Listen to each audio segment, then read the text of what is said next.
मसीह संदेश सुनने वाले सभी मेरे प्रिय भाई बहनों को ईशु नमस्कार। मसीह संदेश में आज हम मत्ती रचित सुसमाचार 5 अध्याय 29 से 30 पद को देखेंगे कि परमेश्वर का वचन इस भोर हमसे क्या कहता है। मत्ती रचित सुसमाचार 5 अध्याय 29 से 30 पद। यदि तेरी दाहिनी आँख तुझे ठोकर खिलाए तो उसे निकाल कर फेंक दे, क्योंकि तेरे लिए यही भला है कि तेरे अंगों में से एक नष्ट हो जाए और तेरा सारा शरीर नरक में ना डाला जाए। मेरे प्रियो, आज का वचन हमें आत्मिकता में सिखाती है कि यदि हमारा कोई शरीर का अंग हमें पाप करने के लिए उकसाती है तो अच्छा है कि पाप करने से पहले उस अंग को नष्ट कर दे, ताकि हमारा सारा शरीर नरक की आग से बच जाए। जैसे अगर हमारी आंखें हमें पाप करवाती है तो अच्छा है कि हम अपनी आंखों को नष्ट कर दें। अगर हमारे हाथ हमें ठोकर खिलाती है तो अच्छा है कि हम अपने हाथ को नष्ट कर दें, ताकि पूरा शरीर पाप से और न्याय से बच जाए।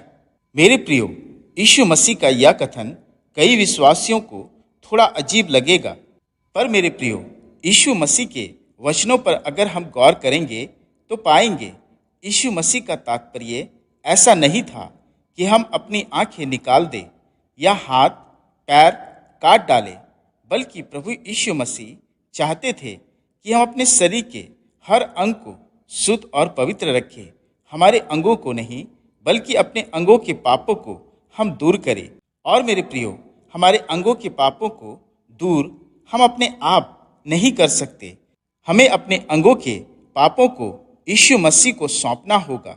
वही है जो इन पाप के अंगों को शुद्ध कर सकता है, क्योंकि पाप में अंगों को हम काट नहीं सकते, लेकिन पाप को अपने अंगों से अलग जरूर कर सकते हैं, और वो हमारा प्रभु यीशु मसीह ही कर सकते हैं। आइए बाइबल में ऐसे दो व्यक्तियों के जीवन को देखेंगे जो हमें सिखाती है कि परमेश्वर हमारे अंगों के द्वारा किए गए पापों से हमारे अंगों को बचाता है और उन्हीं अंगों को अपने लिए इस्तेमाल भी करता है। लूका रचित सुसमाचार 1 अध्याय 20 पद।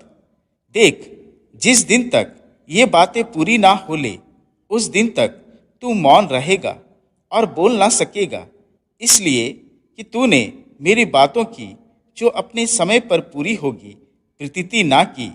मेरे प्रियो, यह वचन परमेश्वर के सरदूत ने जकरिया याजक से कही थी, क्योंकि सरदूत ने जकरिया याजक को उसके जीवन के लिए सुसमाचार दिया कि उसके और उसकी पत्नी एलीशिबा के एक पुत्र उत्पन्न होगा, जिसका नाम यूहन्ना होगा। परंतु जकरिया याजक ने सरदूत के बातों पर विश्वास नहीं किया और कहा, ये मैं कैसे जानूं, क्योंकि मैं तो बूढ़ा हूँ और मेरी पत्नी भी बूढ़ी हो गई है। मेरे प्रियो, जकरिया याजक ने अपने मुख से अपने अविश्वास को प्रकट किया।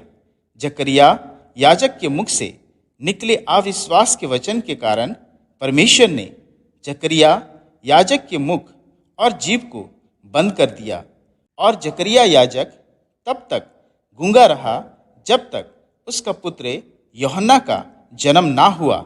लूका रचित सुसमाचार 1 अध्याय 64 पद।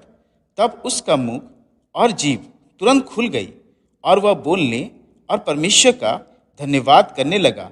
मेरे प्रियो, जकरिया याजक के जिस अंग ने विश्वास नहीं किया, परमेश्वर पर विश्वास न करने के कारण उसने पाप किया, परमेश्वर ने उसी अंग, जीभ और मुख को बंद कर दिया और फिर खोलकर उसे शुद्ध और पवित्र किया, और उसी मुख और जीभ से परमेश्वर की स्तुति हुई। मेरे प्रियो, ध्यान देने वाली बात यह है कि परमेश्वर ने उसके मुख और जीभ को काट नहीं दिया, बल्कि पाप को उसके मुख जीभ से हटा दिया। मेरे प्रियो, इसी तरह अगर हम प्रेरितों के काम 9 अध्याय 8 पद को पढ़ेंगे, जहाँ लिखा है, तब साउल भूमि पर से उठा, परंतु जब आंखें खोली तो उसे कुछ दिखाई ना दिया, और वे उसका हाथ पकड़ के दमिश्क में ले गए। मेरे प्रियो, साउल जो बाद में पौलुस कहलाया, यीशु के चेले को सताता था, उन्हें धमकाने और घात करने की धुन में था, और इसी अभिप्राय के लिए वह आराधनालयों के नाम पर चिट्ठी लेकर दमिश्क को निकला। पर दमिश्क के रास्ते पर यीशु की ज्योति उस पर चमकी और वह भूमि पर गिर पड़ा, और जब वह भूमि पर से उठा तो वह अंधा हो चुका था। मेरे प्रियो, परमेश्वर ने उसके आंखों को बंद कर दिया, क्योंकि यही आंखें यीशु मसीह के चेले स्तिफनुस के वध का गवाह था। प्रेरितों के काम 8 अध्याय 1 पद। साउल स्तिफनुस के वध में सहमत था। मेरे प्रियो, यहाँ वह पौलुस की आंखें थी जिसने ये सब होते हुए देखा और उसकी सहमति भी दी थी। परमेश्वर ने साउल के आंखों के अपराध के लिए 3 दिन तक उन आंखों को बंद रखा और पौलुस को सिखाया कि यीशु की ज्योति के बिना ये जीवन कैसा अंधेरा है। और मेरे प्रियो, साउल के शरीर के अंग आंख के अपराध को दूर किया और उसकी आंखों की रोशनी लौट आई। प्रेरितों के काम 9 अध्याय 18 पद। और तुरंत उसकी आंखों से छिलके से गिरे और वह देखने लगा और उठकर बपतिस्मा लिया। मेरे प्रियो, परमेश्वर पिता जकरिया याजक और साउल के इन्हीं अंगों को छुआ जिन अंगों ने विश्वास नहीं किया और अपराध किया। मेरे प्रियो, परमेश्वर पिता जकरिया याजक और साउल के उन्हीं अंगों को छुआ जिन अंगों ने विश्वास नहीं किया और अपराध किया। मेरे प्रियो, यहाँ परमेश्वर ने ना साउल से ना जकरिया याजक से अपने अंगों को काटने को कहा, ना हटाने को, बल्कि उनके पापों को उन अंगों से दूर कर दिया। तो मेरे प्रियो, इस बोर परमेश्वर के वचन को समझे और हम भी अपने पाप से भरे अंगों को परमेश्वर को सौंपे, ताकि परमेश्वर हमारे अंगों को शुद्ध और पवित्र कर दे। परमेश्वर अपने इस वचन के द्वारा हम सबों को बहुतायत से आशीष दे। आमीन। आइए हम प्रार्थना करें। हे पिता, इस भोर के लिए तेरा धन्यवाद करते हैं कि तूने हमें मिटने नहीं दिया, बल्कि जीवितों की ज़मीन में जीवित रखा और इस भोर अपने वचन से हमें मामूर किया।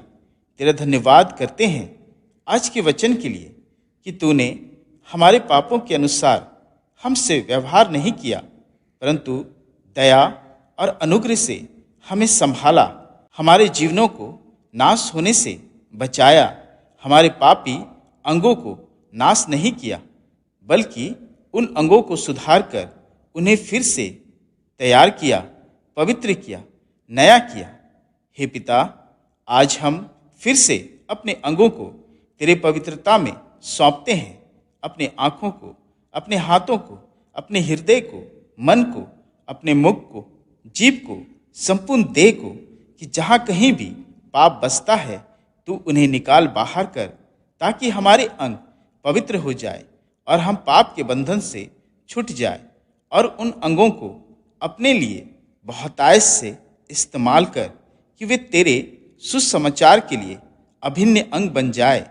हे पिता, आज तेरे वचन के सुनने वाले सभी भाई बहनों के जीवन को, अंगों को तेरी महिमा में इस्तेमाल कर और हमें महिमा दे। और इस प्रार्थना को अपने प्रिय पुत्र प्रभु यीशु मसीह के नाम से ग्रहण कर। आमीन।